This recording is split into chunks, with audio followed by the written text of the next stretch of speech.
Players that were banned from the NBA. The NBA provides a once-in-a-lifetime opportunity for someone to make an insane amount of money as early as 18 years of age. However, that can be a lot of pressure for someone that young.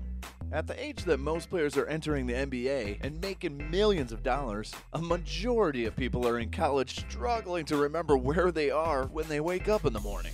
With players being given this much money, power, and influence at such a young age, it can lead to bad decisions being made or players being involved in things that are detrimental to their careers.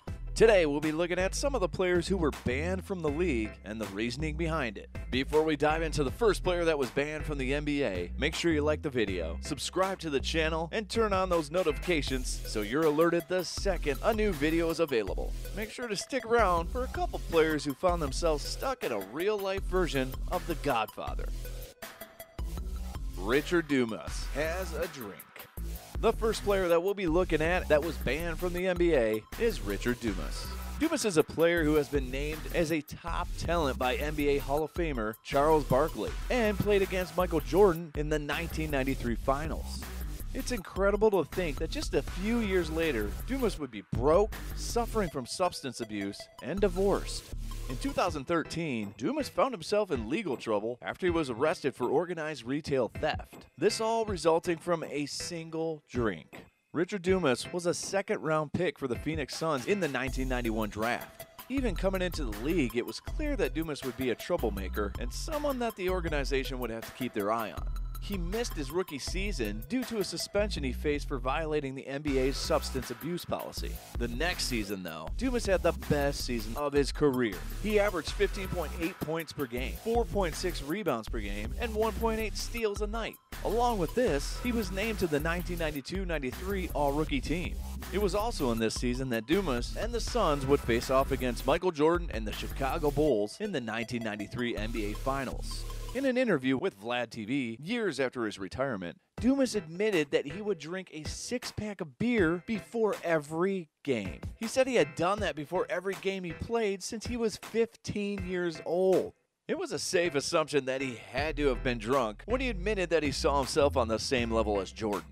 When asked how it was to play against Jordan, he was quoted as saying, "They always asked me how it was playing against Mike. I always responded, ask Mike how it was playing against me, because I never got caught up like that." Dumas got into drugs early in life. Although he began chugging six-packs before games at 15, this wasn't even the beginning of his substance abuse. He said he started smoking weed at the age of 13 and said he was introduced to crack later in high school. Dumas said that his friend put him on the crack, which raises the question of if that man was the worst friend in the history of friendship. His drug habits would continue through his NBA career and cause him to miss 2 of his 5 seasons in the league.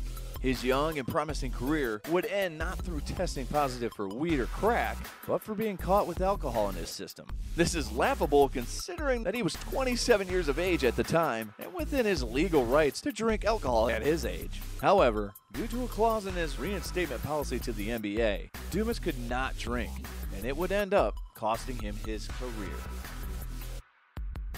Jack Molina played with extra motivation.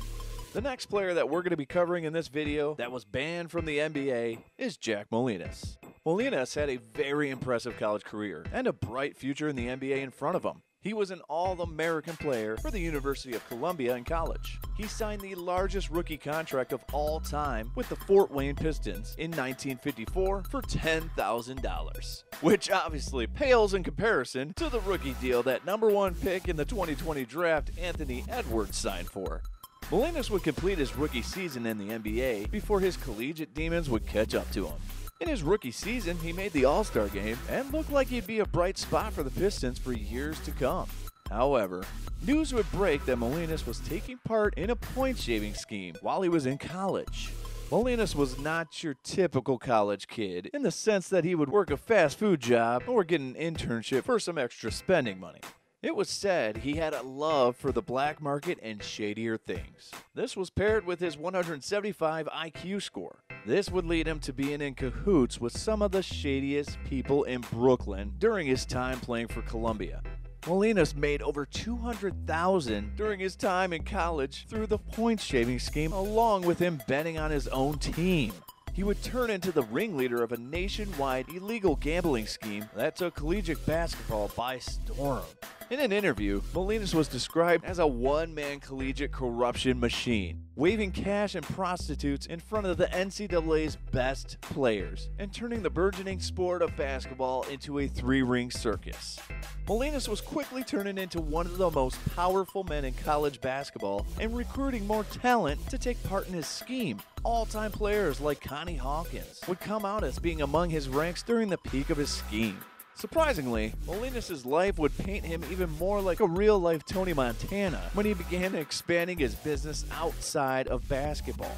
It was alleged that he had ties to Thomas Aboli, who was the head of the Genovese family and was later shot to death. Along with this, Molina allegedly tried to fix boxing matches by drugging the fighters and fix horse races by shocking the horses. All of these activities would land him a 15-year jail sentence.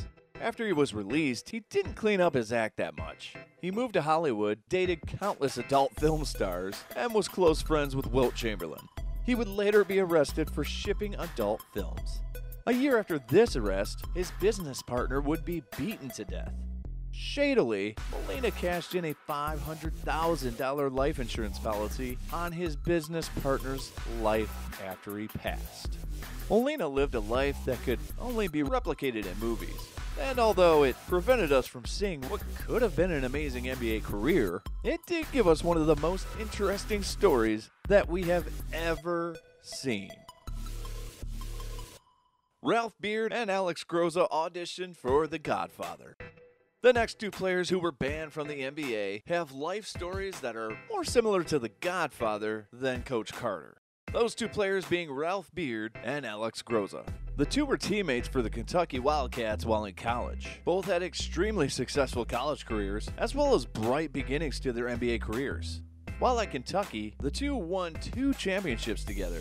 However, there were things going on behind the scenes that would mortify both the NCAA and the NBA, and would sadly end both Beard's and Groza's basketball career. Both Beard and Groza were all-stars in their second and final seasons in the NBA. It was clear they both would be big names in the league for years to come if this story would not have leaked. Beard did not deny accepting money. However, he did deny dumping any games. He accepted money from people associated with and in the Mafia during the time that Beard and Groza would manipulate the score of the game to cover the spread that they would bet on. This led to him rubbing shoulders with people who were straight out of the Mafia movie. Due to Beard accepting guilt, he and Groza were forced to sell the shares they owned of their respective teams. Along with this, both players were banned from playing in the NBA ever again. Beard, who was also a minor league baseball player, was banned from playing baseball as well. Beard stuck to the fact that he only accepted $700 from an unknown source. However, he didn't do anything to change the effect of the game. The stats from the game seem to back up what he says. The big game in question that people point to when trying to show Beard and Groza's guilt is a game in the NIT tournament against Loyola. In that game, Kentucky lost the game. Despite this, Beard scored 4 more points than his season average. This is something that would be boneheaded if he was trying to make sure that Loyola covered the spread of the game. Ironically, earlier in the season, Kentucky's head coach said that the bookkeepers wanting to get the college players in on their schemes could not touch his players with a 10-foot pole. It is a shame that the story on Beard and Groza came out, and they were not able to complete their NBA careers. There are no recordings or real evidence that could have indicted either of the players. If Beard simply would have followed the code of the Mafia members he was working with and didn't say anything, he would have likely been able to beat any court case against him. If this were the case, we would have remembered the two players as one of the best collegiate duos of all time. They had won 2 national championships together, an NIT championship together, as well as a gold medal together. Along with this, if they were able to continue the dominance it appeared they would have in the NBA, they would have likely made a handful of All-Star games and won a championship or 2.